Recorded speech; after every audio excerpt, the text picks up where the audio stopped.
দেখো ধ্যান দিন, প্রথমে আসছে প্রস্তাবনা, প্রিএমবেল বলা হয়, ঠিক আছে না? ধ্যান দিয়ে শোনো, প্রস্তাবনা ব্যাপারটা সর্বপ্রথম ইউএসএ অর্থাৎ আমেরিকা যুক্তরাষ্ট্রের যে সংবিধানটা করেছিল, সেই সংবিধানে ওরা সর্বপ্রথম প্রস্তাবনা এই বিষয়টাকে উল্লেখ করেছিল।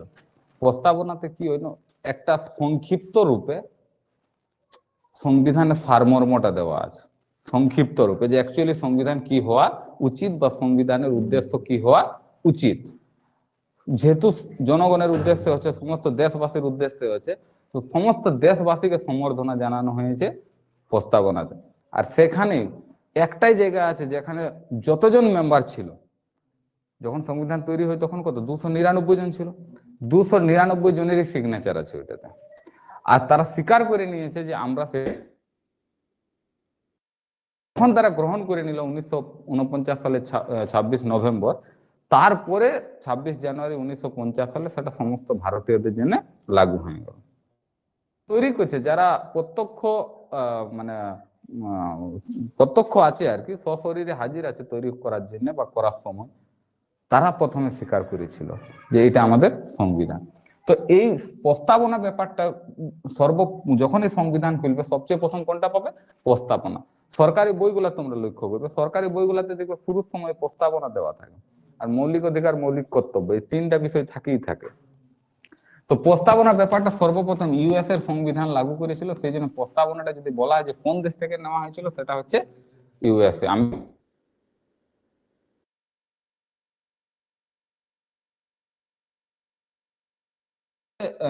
মানে সংবিধান সংবিধানে প্রথম নিয়ে আসা কি বলে প্রস্তাবটা দিয়েছিলেন যিনি, তার নাম ছিল জওহরলাল নেহরু। জওহরলাল নেহরু তিনি একটা প্রস্তাব জারি করেছিলেন যেটাকে বলা হয় অবজেক্টিভ অবজেক্টিভ রেজুলেশন। তো অবজেক্টিভ রেজুলেশনের মাধ্যমে তিনি প্রস্তাবনা বিষয়টাকে সংবিধানের সর্বপ্রথমে রাখার একটা পরামর্শ দিয়েছিলেন, প্রস্তাবও দিয়েছিলেন। সেই উদ্দেশ্য নিয়ে প্রস্তাবনাটাকে প্রথমে তো রাখা হয়েছিল। এক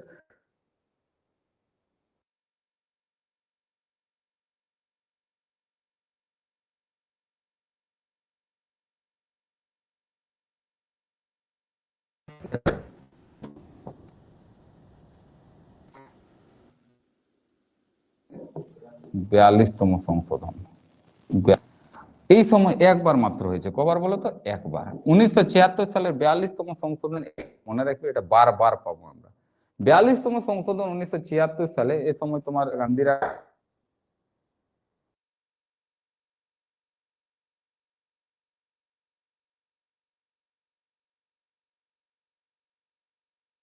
সংশোধনটাকে লঘু সংবিধান বা লঘু কনস্টিটিউশন বলা হয় থাকে, ঠিক আছে না?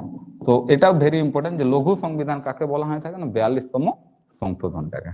ক্লিয়ার আছে ব্যাপারটা? এই সময়টাতে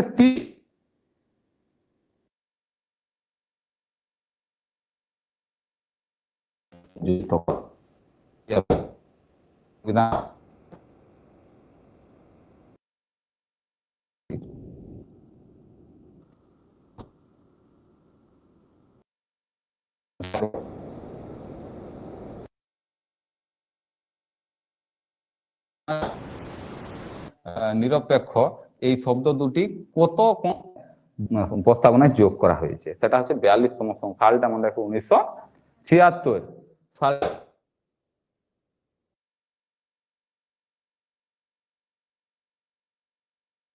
আর আরেকটা কি হয়েছে বলতো? সংহতি।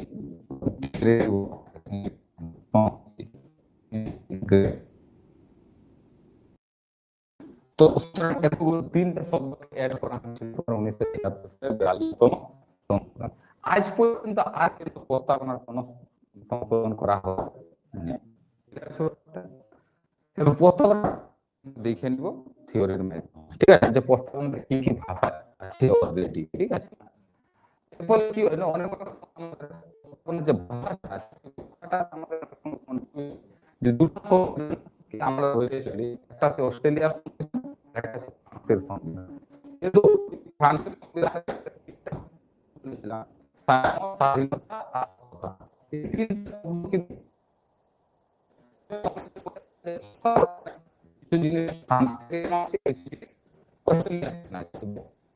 অস্ট্রেলিয়া থেকে নেওয়া হয়েছে, সেই জন্য বলা হয় প্রস্তাবনার যে ভাষা, প্রস্তাবনার ভাষা ভাষা সেটাকে বলা হচ্ছে তোমার কোন কোন সংবিধান থেকে? অস্ট্রেলিয়া থেকে। কিন্তু কিছু ভাষা আছে যেটা অন্য দেশের সংবিধান থেকেও নেওয়া হয়েছে। ওই যে কথাটা বললাম, সংক্ষিপ্ত আকারে বর্ণনা করা আছে যে what is the function of a constitution. সুতরাং পুরো সংবিধানের সারমর্মটা সামান্য কটা লাইনে উল্লেখ করে দেওয়া হয়েছে। সেই জন্য কি বলে প্রস্তাবনাকে সংবিধানের ম্যাগনা কার্টা বলা হয়। সংবিধানের ম্যাগনা কার্টা, ঠিক আছে না? ম্যাগনা কার্টা, ম্যাগনা কার্টা শব্দটা দেখো মাঝে মধ্যেই পাবে তোমরা, ঠিক আছে না? ম্যাগনা কার্টা শব্দটা মাঝে মধ্যেই পাবে, ঠিক আছে না? যার মধ্যে একটা বড় গ্রেভিটি আছে, শব্দটার মধ্যে একটা তুমুল পরিবর্তন, তুমুল একটা জোরালো ভাব আছে। তো সেই জন্য ভারত সংবিধানের ম্যাগনা কার্টা কাকে বলা হচ্ছে বলতো? প্রস্তাবনা। আর বিভিন্ন রকম বিশিষ্ট ব্যক্তিরা সংবিধানকে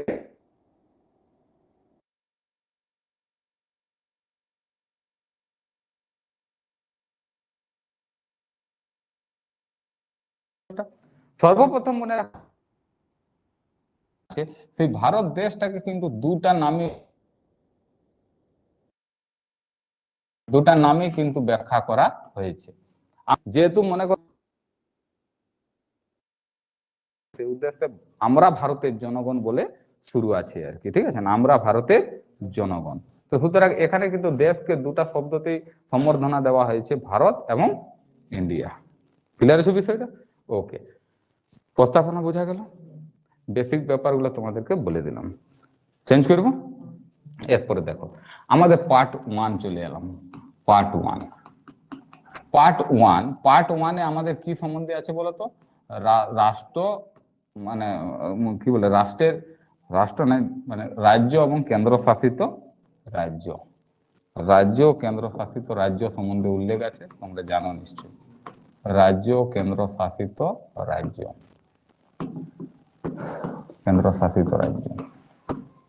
এক।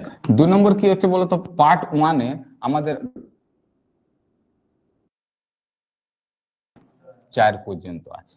এবার রাজ্য এবং কেন্দ্রশাসিত রাজ্যের মধ্যে তোমরা জানো বর্তা রাজ্য আছে, কেন্দ্রশাসিত রাজ্য কটা আছে?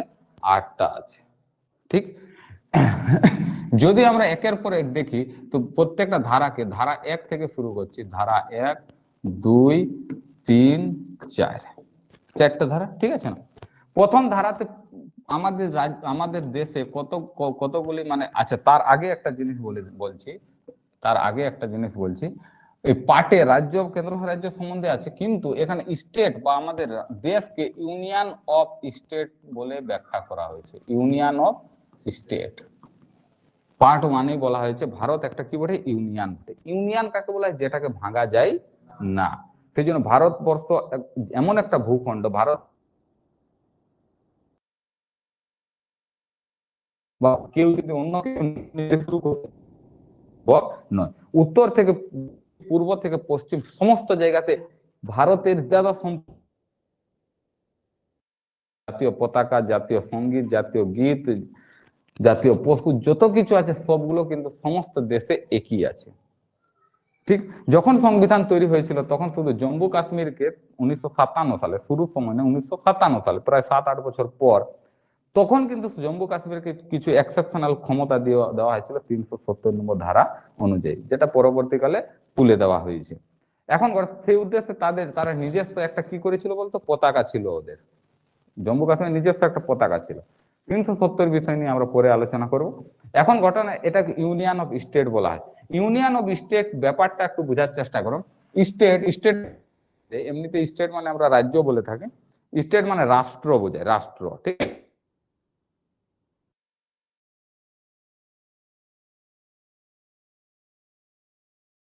একটা হয় ফেডারাল আর একটা হয় ফেডারাল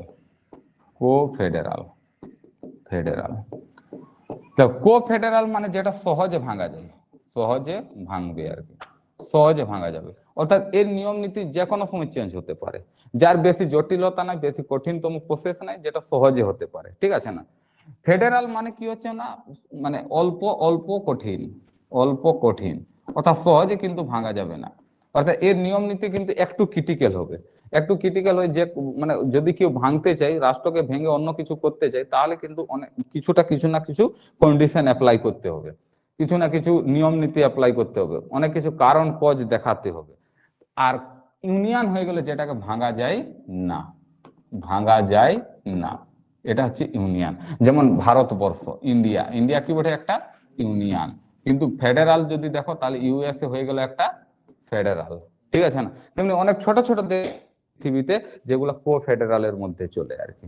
কিন্তু ফেডারাল এবং হ্যাঁ, ফেডারাল এবং কো ফেডারাল এই বিষয়গুলো কিন্তু সেই সব দেখো দেশ যদি ভাঙে তো দেশেরই সমস্যা আছে, দেশেরই ক্ষতি আছে।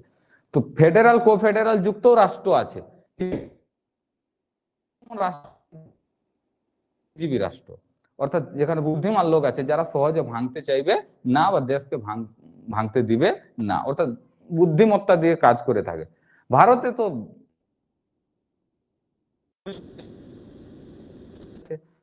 পুঁজ কখন কি কাজ করবে আর মাথা কখন কি কাজ করবে সব বোঝা মুশকিল, ওটা তো যে কোনো সময় ভাঙে যেতে পারে। সেই উদ্দেশ্যে ভারতকে কিসের মধ্যে রাখা হয়েছে বলতো, ইউনিয়নের। যাই কিছু হয়ে যাক না, ভেঙে নতুন একটা দেশ হবে বা নতুন একটা স্থান তৈরি হবে, এটা হতে পারে।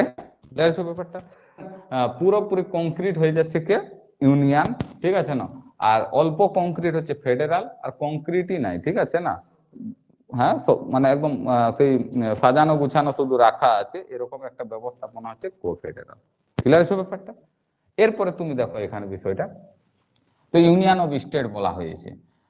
এবার ধারা ওয়ানে কি বলা আছে, ধারা ওয়ানে রাজ্য ও কেন্দ্র শাসিত রাজ্য সম্পর্কে আলোচনা আছে। রাজ্য কটা আছে বলতো, 28টা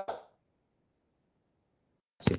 এরপর দেখো রাজ্যেরও সংখ্যা কখনো বাড়ে, আবার কেন্দ্র শাসিত রাজ্যেরও সংখ্যা কমে বাড়ে। 9টা ছিল, 2টা যুক্ত হয়ে গেল, দমন দিউ দাদরা নগর হাভেলি হয়ে গেল কটা, 8টা। তো এরকম করে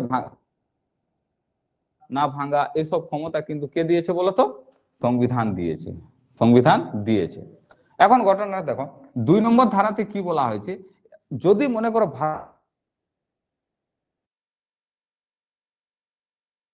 চারপাশে যদি স্থান বা কোনো দেশ বা যদি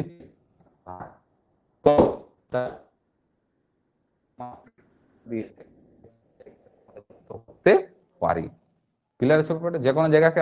তো সুতরাং ভাষাটা যদি আমি লিখি তাহলে কি হবে বলতো, পার্শ্ববর্তী, পার্শ্ববর্তী স্থান, স্থান বা জায়গায় বললাম স্থান ভারতে যুক্ত হতে পারে, ভারতে যুক্ত হতে পারে। তো পার্শ্ববর্তী স্থানকে ভারতে যুক্ত হতে পারে, এই ক্ষমতাটা আছে আর্টিকেল 2 তে। এরপর তুমি একটা জিনিস দেখো, পার্শ্ববর্তী স্থান যদি ওরা স্বেচ্ছায় যুক্ত হতে পারে তাহলে সেটা, আর যদি স্বেচ্ছায় না দখল হয়, স্বেচ্ছায় যদি না হয়, তাহলে এমনও হতে পারে কি যে আমরা দখল করে ছাড়লামই না। যেমন আমাদের পিওকে কে কারা দখল করে রেখেছে, পাকিস্তান দখল করে, সেরকমই হয়তো মনে করো আমরা একদিন পুরো পাকিস্তানটাকে দখল করে রাখলাম। হতেই পারে ভাই, ভবিষ্যতে কি হবে বোঝা মুশকিল করে, এখানে কোন দিকে গুলি বারুদ চলে যাবে, দেখবে পাকিস্তান রাই বলবে কি যে না না না না 1947 ভুলে যা বাপ, এখন 2000 চলছে, ঠিক আছে না। তো সুতরাং যুক্ত হতে পারে, আমরা স্বেচ্ছায় যুক্ত করে নিতে পারি, এবং সেই জায়গাটাকে আমরা ভারতের ভূখণ্ড ঘোষণা করতে পারি, ইভেন সেই এলাকার লোকগুলাকে আমরা ভারতীয় ঘোষণা করতে পারি। ক্লিয়ার আছে ব্যাপারটা। তো যে কোনো জায়গাকে যুক্ত করার ক্ষমতা কে দিয়েছে, আর্টিকেল 2, আর্টিকেল 2, ঠিক আছে না। তো যেমন যেমন 1975 সাল, 1975 সালে 16 মে দিনটা মনে রাখবো, ভারতের সাথে কে যুক্ত হয়েছিল বলতো, সিকিম যুক্ত হয়, সিকিম যুক্ত হয় 1975 সালে। তিব্বতের উপর আক্রমণ করে দেয়, তিব্বতের অংশ ছিল সিকিম, আর তিব্বতের আক্রমণ করে দেয় চায়না, চায়না তো এমনিতে তিব্বতকে দখল করে রেখেছে। এখন ঘটনা হচ্ছে সেই সময়টাতে সিকিম এলাকার শিক্ষিত ব্যক্তিরা তারা ভারতের কাছে কি চাই বলতো, সাহায্য চাই, যে আমাদেরকে চায়না থেকে বাঁচানো হোক। তখন ভারতের ভারত সরকার সিকিমকে রক্ষা করার জন্য পুরো ফোর্স লাগিয়ে দেয়। তারপরে দীর্ঘদিন যাওয়ার পর সিকিমের লোকেরা বলল কি যে আমরা ভারতে থাকতে চাই, আমরা অন্য আর কোনো চায়না ফাইনাতে যেতে চাই না, কেন কি তিব্বত অলরেডি চায়নার দখলে চলে গেছিল। সেই উদ্দেশ্যে তারা যখন বলল যে আমরা ভারতে থাকতে চাই, তখন সিকিমকে ভারতের প্রথমে ইউটি করা হয়েছিল, পরবর্তীকালে একটা রাজ্য ঘোষণা করে দেওয়া হলো। এবং সিকিমের লোকগুলা হয়ে গেল কি ভারতীয়। ইভেন কনস্টিটিউশন বা সংবিধানে ক্ষমতা দিয়ে রেখেছে যে ভূখণ্ডকে আমরা ভারতের সঙ্গে যুক্ত করব সেই দেশের সেই জায়গার যে লোক থাকবে সেই লোকগুলাকেও ভারতীয় বলা হবে, এবং ভারতীয়রা যেরকম সুযোগ সুবিধা ফেসিলিটি মৌলিক অধিকার মৌলিক কর্তব্য যত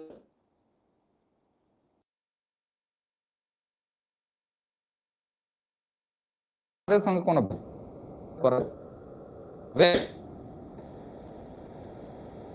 তো সুতরাং 75 সালে 16 মে এটা তো বাইরের ব্যাপার হয়ে গেল। ভারতের ভূখণ্ডের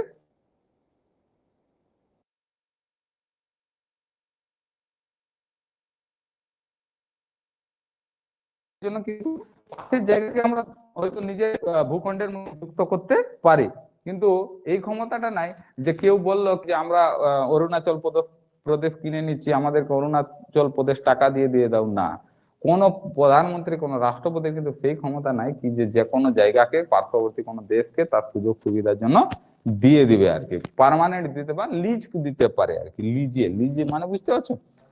হ্যাঁ, ঋণে, যে ভাই তুমি হয়তো 100 বছর ধরে চালাও ব্যবসা, কোনো অসুবিধা নেই, আমরা তোমার কাছ থেকে টাকা পয়সা নিব, এরকম হতে পারে, কিন্তু পার্মানেন্ট দিতে পারে না। 3 নম্বর ধারাতে কি আছে, যদি আমরা কোনো রাজ্যের মানে ভারতের ভূখণ্ডের ভিতরে রাজ্যের হতে পারে অথবা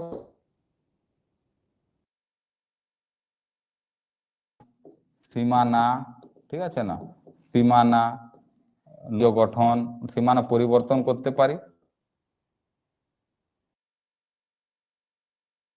পরিবর্তন করা যেতে পারে, অথবা নতুন রাজ্য গঠন করা যেতে পারে। নতুন রাজ্য গঠন, কোন রাজ্যের নাম চেঞ্জ করে উড়িয়ে গেল, ঠিক আছে না, উত্তরাঞ্চলটা উত্তরাখণ্ড হয়ে গেল, ঠিক, তো এরকম নাম চেঞ্জ আমরা করতেই পারি, সেটা সংবিধানের 3 নম্বর ধারা দিয়েছে। দ্বিতীয়ত কি হচ্ছে যে কোন নতুন রাজ্য অর্থাৎ একটা রাজ্যকে ভেঙে আবার একটা রাজ্য গঠন করারও ক্ষমতা কিন্তু 3 নম্বর ধারা আমাদেরকে, আর্টিকেল 3 নম্বর আমাদেরকে দিয়েছে। তো সেই জন্য তুমি দেখো লাস্ট আমাদের অন্ধ্রপ্রদেশকে ভেঙে দেওয়া হলো, অন্ধ্রপ্রদেশকে ভেঙে তেলেঙ্গানা বানিয়ে দেওয়া হলো 2014 সালে। 2000 সালে তোমার ঝাড়খণ্ডকে বিহারকে ভেঙে ঝাড়খণ্ড, ইউপি কে ভেঙে উত্তরাখণ্ড, মধ্যপ্রদেশকে ভেঙে ছত্তিশগড়, এতগুলা করা হলো। তো সুতরাং নতুন কিছু করা, কেন্দ্র শাসিত রাজ্যের মধ্যেও দেখো জম্মু কাশ্মীর এন্ড কি যেন মানে লাদাখ, দুটা কেন্দ্র শাসিত অঞ্চল করে দেওয়া হলো। সেকেন্ড টাইম হচ্ছে তোমার দমন দিউ দাদরা নগর হাভেলিকে একসঙ্গে যুক্ত করে সেগুলাকে একটাই শুধু করে দেওয়া হলো, একটাই কেন্দ্র শাসিত রাজ্য। তো সেরকম করা যেতে পারে, 3 নম্বর আর্টিকেল ক্ষমতাটা দিয়েছে। এখন ঘটনাটা দেখো, এই দুটা আর্টিকেল রাষ্ট্রপতির অনুমতির পূর্বেই হয়ে যেতে পারে।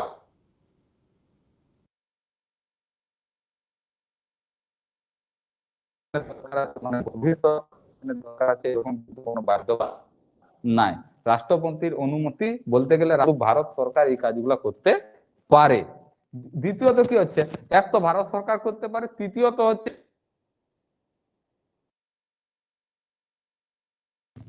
মনে করো পশ্চিমবঙ্গকে ভেঙে হয়তো একটা নতুন রাজ্য করে দেওয়া হলো, তো পরে যে নিবে আর কি অনুমতি নিবে, নাই অনুমতি ছাড়াই ভেঙে দিতে পারে। হ্যাঁ, লোকগুলার যাতে সমর্থন থাকে, জনগণের যাতে সমর্থন থাকে। আর কেন্দ্র সরকার দেখো জনগণের সমর্থন থাকে, কেউ বিরোধী হবে কেউ সপক্ষে থাকবে, দু ধরনের লোক হবে। কেন্দ্র সরকার সেটা ভাবনা চিন্তা করে তারপরে যদি দেখে তাহলেই করতে পারে, অন্যথা করতে পারে না। তো সেই উদ্দেশ্যে যেখানে রাষ্ট্রপতির অনুমতির প্রয়োজন নাই তাহলে সেখানে কিন্তু 368 নম্বর ধারা কোনো কাজ করে না, মানে 368 নম্বর ধারার কোনো প্রয়োজন পড়ে না। 368 মানে হচ্ছে কোনো না কোনো পরিবর্তন করা হচ্ছে। তো সেই উদ্দেশ্যে এই দুটা ধারাকে 368 ধারার বাইরে রাখা হয়েছে, ধারার বাইরে বাইরে আছে।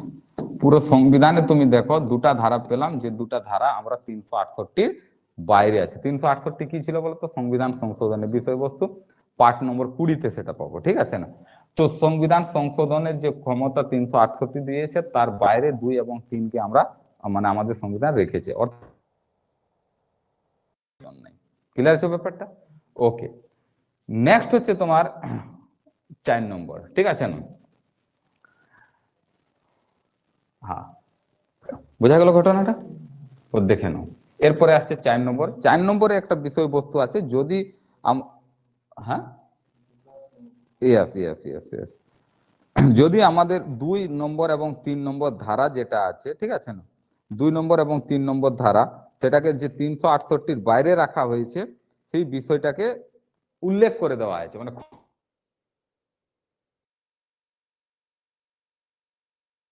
ধারা 368 বাইরে আছে, বাইরে আছে, ঠিক আছে না, বাইরে আছে। এখানে শুধু সহজে মনে রাখো 50% সহমত হলেই হবে, 50% সহমত প্রয়োজন, প্রয়োজন, ঠিক আছে না। তাহলে মনে করো রাজ্যসভায় হয়তো 545, আমি 545,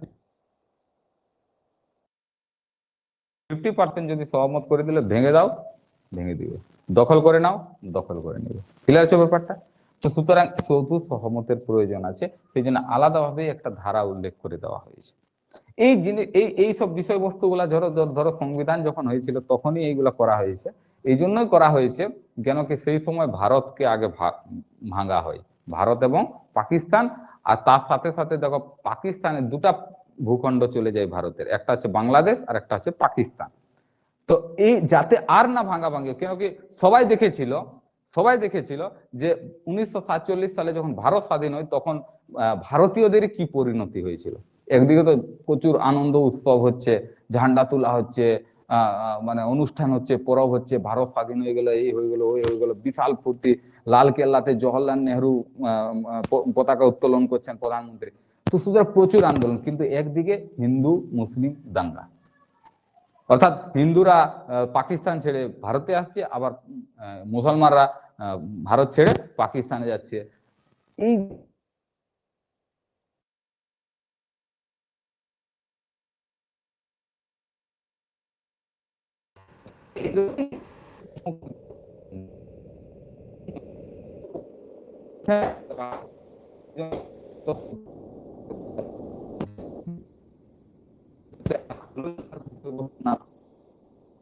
এমন পরিস্থিতি যদি আসে যে কোনো এলাকা ভাঙছে বা অবস্থা আছে, তাহলে কিন্তু সঙ্গে সঙ্গে যাতে কেন্দ্র সরকার অ্যাকশন নিয়ে পড়ে, ঠিক আছে না। কিন্তু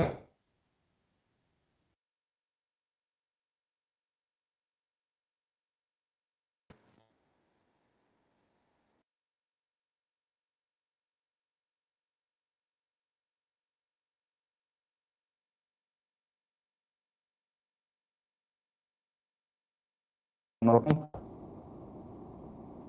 কি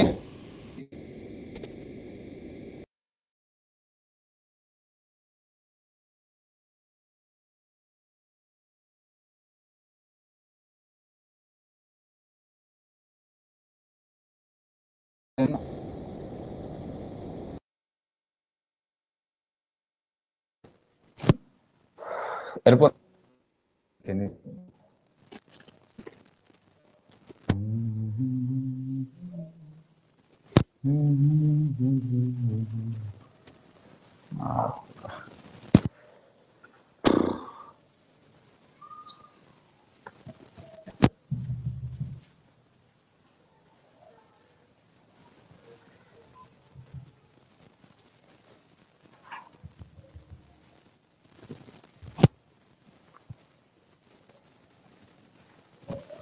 বিষয়টা বুঝে উঠতে পারলে না, পর পর মনে রাখবে। 1 নম্বরে রাজ্য কেন্দ্র শাসিত রাজ্য, 2 নম্বরে বাইরের জায়গাকে দখল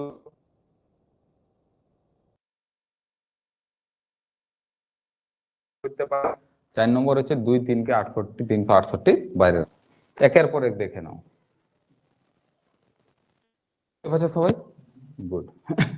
বলছে প্রস্তাবনা ধারণাটি ইউএস এর সংবিধান থেকে নেওয়া হয়েছে। প্রস্তাবনা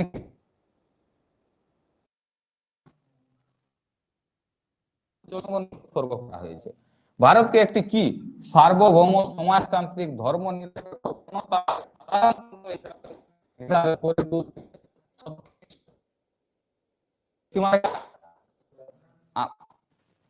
ভারতের জনগণ করছি, এবং তার জন্য সামাজিক অর্থনৈতিক 3টা বিষয় মনে রাখো, এটা পরে আরো পাবো আমরা, যে সংবিধানে কোন কোন বিষয়ের উপর একটা ব্যবস্থাপনা রেখেছে, সামাজিক, অর্থনৈতিক এবং রাজনৈতিক।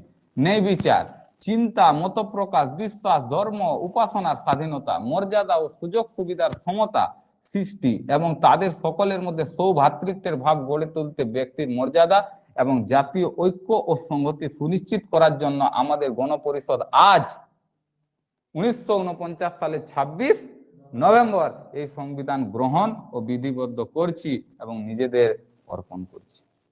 ক্লিয়ার হচ্ছে ব্যাপারটা? তাহলে তুমি দেখো পুরো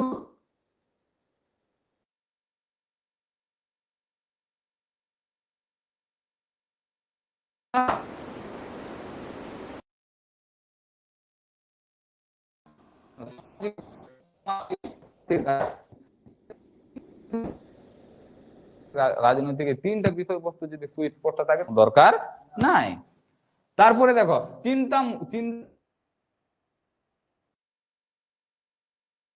কি নাই করবে সেটা নিয়ে কোনো বাধ্যবাধকতা নাই, যা কিছু চিন্তা করতে মত প্রকাশ, তুমি সমস্ত মত প্রকাশ করতে পারো, এটা 19(1) মত প্রকাশ করার অধিকার। বিশ্বাস, ধর্ম, যে কোনো ধর্ম পালন করতে পারে। উপাসনা, উপাসনা মানে হচ্ছে সেম ধার্মিক বিষয়বস্তু, যে কোনো জিনিস সুযোগ সুবিধা সমতা, অর্থাৎ সব জায়গায় সুযোগ সুবিধা যেন সমান হয়। চাকরি পাচ্ছ সবাই সমান, সবাই কি পরীক্ষা দাও সবার সেম প্রসেস, এমন নাকি তুমি হয়তো কিছুটা কিছু সংরক্ষণ ব্যবস্থা আছে সেটা পরবর্তীকালে অ্যাড করা হয়েছে, কিন্তু সমতা সবার আছে এখানে, ঠিক আছে। চাকরি চাকরি যদি পাও তো প্রাইমারি টিচার যদি তুমি হও তো হয়তো যে কোনো জায়গাতে হোক তুমি দেখবে একই বেতন পাবে, ঠিক আছে না। টিচার হলে একই বেতন পাবে, তুমি অফিসার হলে তোমার লেভেলে যারা আছে সবাই একই বেতন পাবে। এমন নাকি যে তুমি একটু বড় ঘরের ছেলে বড় তোমাকে 2 লাখ টাকা একটু বেশি দেওয়া হয় না, ঠিক আছে না, ওই তোমাকে 2,000 টাকাই খাটতে হবে। তাদের সকলের মধ্যে সৌভাতৃত্বের ভাব, সৌভাতৃত্ব মানে ভাই ভাই গড়ে তুলতে ব্যক্তির মর্যাদা এবং জাতীয় ঐক্য, ঐক্য মানে ইউনিটি, সংহতি সুনিশ্চিত করার জন্য দেখো ঐক্য সংহতি সবকিছুর ব্যাপার বলা হয়েছে। তো গণপরিষদে সেটা 1949 সালে 26 নভেম্বর সেটা গ্রহণ করেছিল। ক্লিয়ার আছে বিষয়টা? কিরকম ভাবে তৈরি করা হবে সেই বিষয়টা সংবিধানে খুব সংক্ষিপ্ত আকারে খুব মানে সার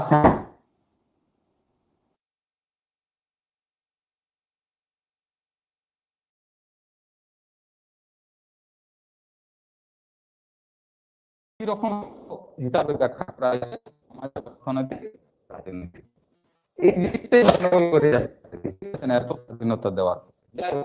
1976 সালে 42তম সংশোধনীতে দেখো সমাজতান্ত্রিক, ধর্ম নিরপেক্ষ এবং তিনটা শব্দ, এই তিন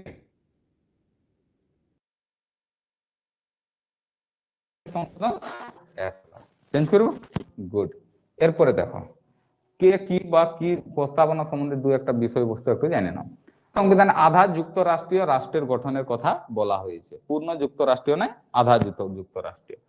ভারতের রাজনীতির চরিত্র হলো যুক্তরাষ্ট্রের চরিত্র, যুক্তরাষ্ট্রীয়, ঠিক আছে। ফেডারাল মানেও যুক্তরাষ্ট্রীয় বোঝায়, আর ইউনিয়ন মানেও না যুক্তরাষ্ট্র এই জন্যই বলা হয়েছে কেন কি ভারত অ্যাকচুয়ালি যুক্তরাষ্ট্রীয় ছিল, যুক্তরাষ্ট্রীয় অনেকগুলো স্টেট মিলে যে বিষয়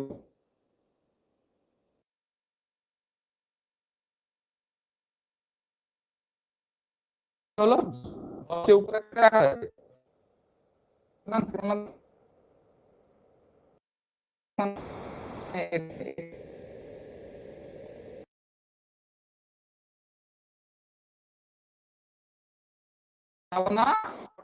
প্রস্তাবনা পড়ে না পড়ে নিলে তুমি সংবিধানের ফাংশন, সংবিধানের মূল উদ্দেশ্য তুমি জেনে যাবে। ভারতের সংবিধানের তোমার বলা হয় প্রস্তাবনা, দুটা জিনিস সংবিধানে আপনাদের হচ্ছে প্রস্তাবনা পড়ে আসছে। প্রস্তাবনা ধারণ কে দিয়েছিলেন? পন্ডিত জওয়াহরলাল নেহরু, ওই অবজেক্টিভ রিসলিউশন এর মাধ্যমে। প্রস্তাবনা স্বামীর মতে প্রস্তাবনা সংবিধানের অংশ নয়, আর একজন বলেন গজেন্দ্র গতরের মতে প্রস্তাবনা পলিটিক্যাল হরস্কোপ, ঠিক আছে না। মুন্সির মতে প্রস্তাবনা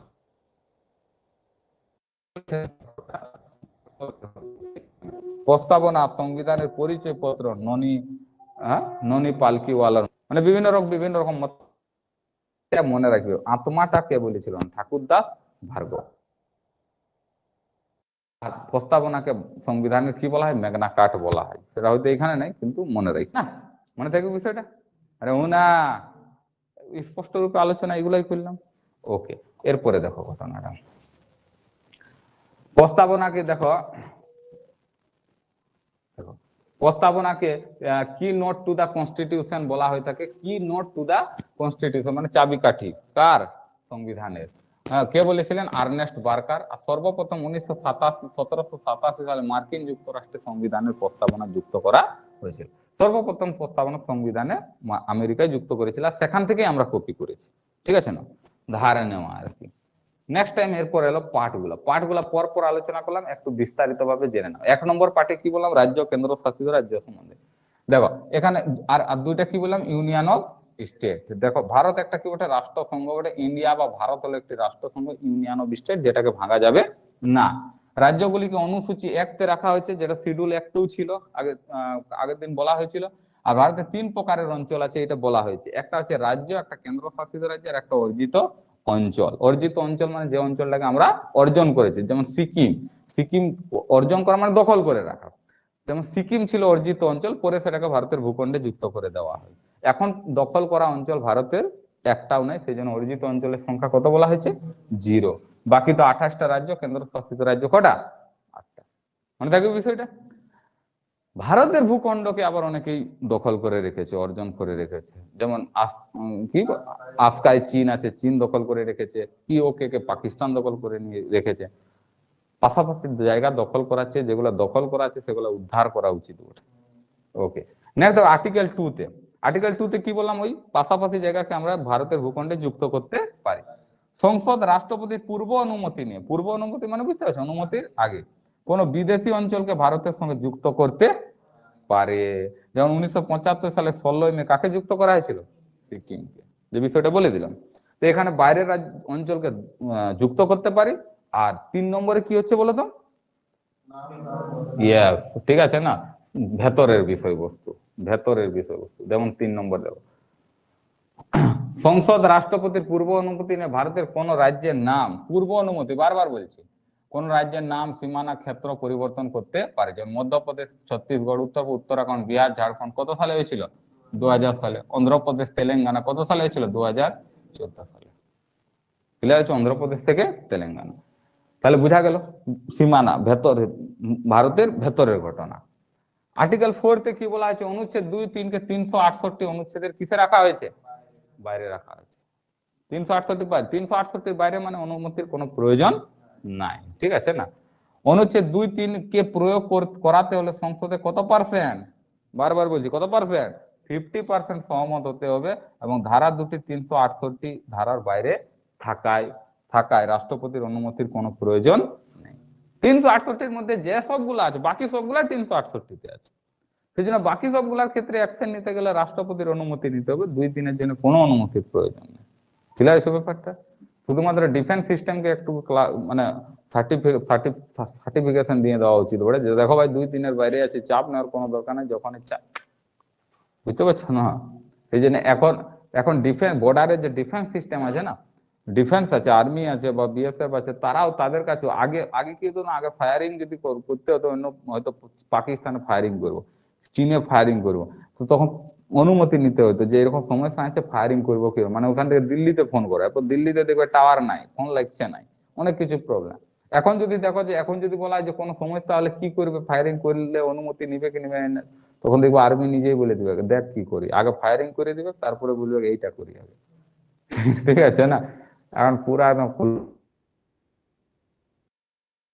সেই জন্য তো বলি, আমরা 1 বছরে একবার দিওয়ালি উদযাপন করি এবং বিরাট ফুর্তি করি, যে 2টা আলু বোম ফুটাই, 2টা মরিচ বোম ফুটাই। ঠিক আছে? ওদের যখন ইচ্ছে তখন দিওয়ালি করার মন পড়ে, মন করলেই দিওয়ালি করে নি, একদম অরিজিনাল ফায়ারিং করে নি। ঠিক আছে না? ওরা কখনো কখনো দেখো, কারো কারো হয়তো মনে করো শুটিং এর শখ আছে, এরপর শুটিং এ হয়তো মনে করো জম্মু কাশ্মীরের পাহাড়ে ডিউটিতে আছে, এরপর তাহলে শুটিং প্র্যাকটিস কোথায় করবে? ঠিক আছে না?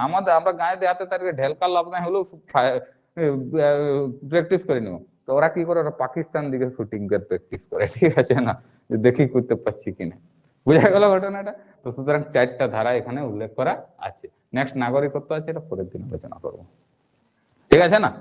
ঝড়ঝড়ায় শেষ হবে আমাদের। ঠিক আছে না? চাপ নেওয়ার কোনো দরকার নাই, বাস হলে হলে হয়ে যায়গা ডেয়ার। বুঝতে পারছো না?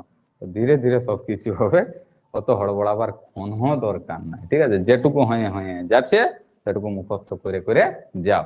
আগে তোমাদের পার্টস এবং শিডিউল গুলা পুরো মুখস্থ করতে বলেছিলাম, কে কে মুখস্থ করে নাই একবার হাত তুলো। সবাই করেছে? ওকে, ভেরি গুড। বলো মন্ডল বাবু, সংবিধান সংশোধন কত নম্বর পার্টে আছে? বলো হে,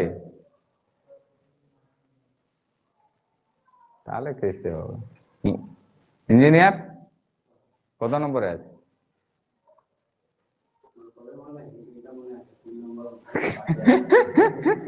মানে যেটা ইম্পর্টেন্ট সেটা ঠিকই মনে রেখেছে নাকি?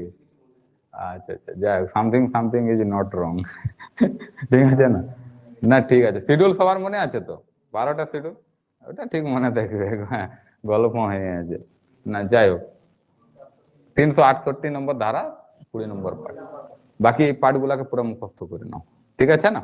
বাকি এই পার্ট গুলো মুখস্থ, পরের দিন আমরা নাগরিকত্ব করবো, কেমনটাই নাগরিকত্ব পাওয়া যায়, কেমনটাই নাগরিকত্ব হারানো যায়, নাগরিকত্ব কি ব্যবস্থাপনা ছিল সেই সময় 1947 সালে, সেগুলো নিয়ে আলোচনা করি। ঠিক আছে না? ওকে, আজকে থাক আপাতত।